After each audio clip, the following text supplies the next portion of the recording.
After years of failed exploration, the desert has finally yielded its well-kept secret and revealed huge deposits of oil and gas.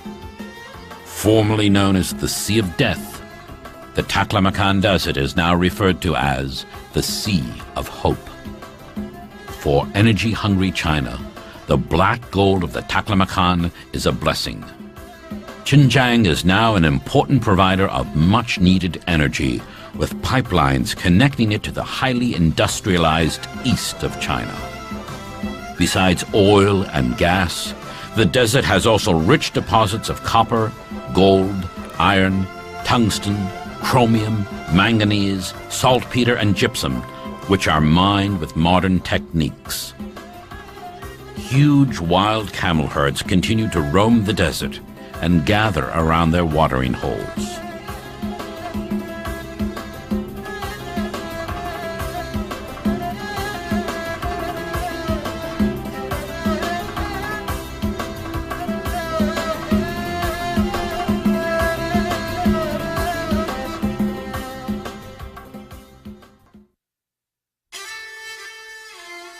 The world-famous Kizil Grottos are a complex of 236 caves. About 135 of them remain relatively intact. The rest have been vandalized by grave robbers, plundered by marauding armies and greedy archaeologists who peeled the priceless murals off the walls. In the 3rd century AD, these grottos were tunneled by monks deep into the rock of the mountains. The exquisite murals depict stories from Buddhist sutras. Interestingly enough, the vivid dance scenes of the murals present the same choreography as is still performed today in Xinjiang's ethnic dances.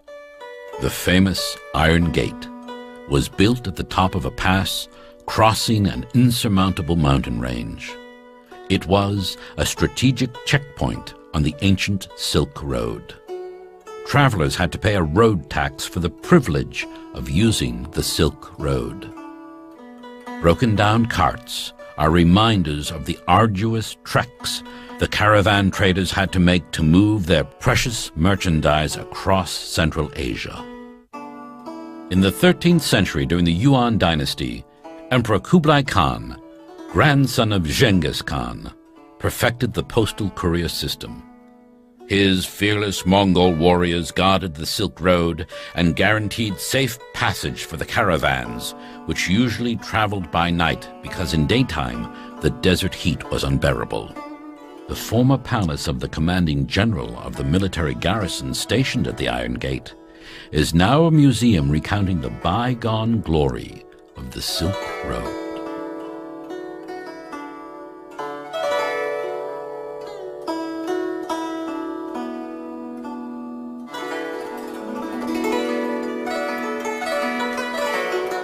Legend has it that a monk suggested to Genghis Khan that he build a city at an auspicious place on the grassland following the rules of the ultimate, which consists of a black and white fish, also called the yin and yang.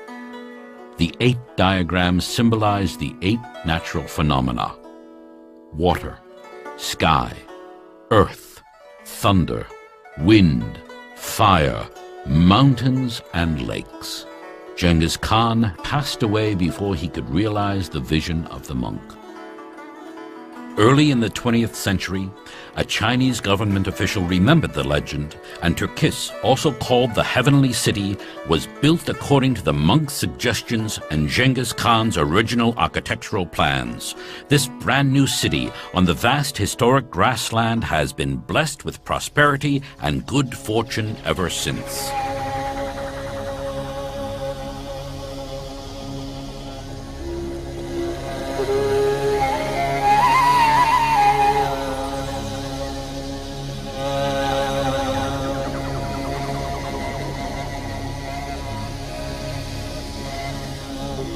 For centuries, the Tuva Mongols have lived completely isolated, high up in the deep forests of northern Xinjiang as farmers and livestock breeders.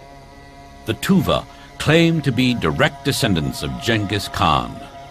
The Tuva have preserved the ancient music and traditions of the nation on the back of horses, as the Mongols were called when their raiders swept across Europe, establishing Genghis Khan's gigantic empire a long time ago. Only recently roads have been built and electricity has been provided, which make the land of the Tuva and the outside world more accessible. Satellite television now brings the world into Tuva homes, and tourists start visiting the picturesque area. However, the Tuva continue to live a very simple life. Their villages are scattered in hidden valleys across the densely forested mountain ranges. Some of them are so remote that outsiders rarely interrupt the tranquil daily existence of the villagers.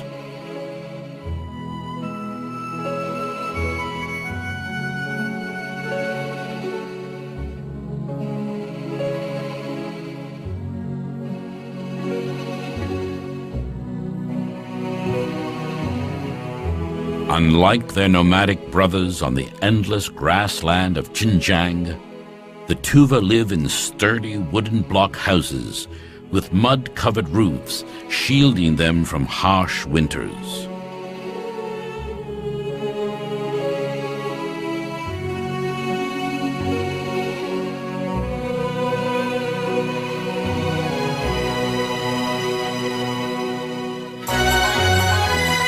Like all Mongols, the Tuva are expert horsemen.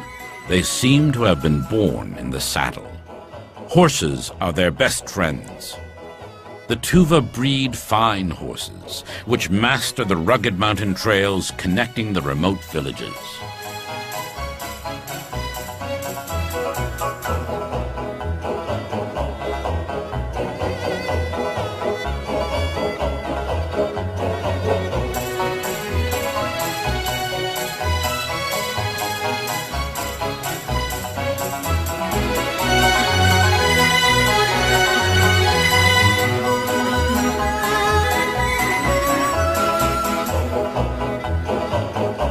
Their nomadic Mongol brothers from the grassland, who occasionally pass through a tranquil Tuva village, rely on the two-humped Bactrian camels as trusted beasts of burden.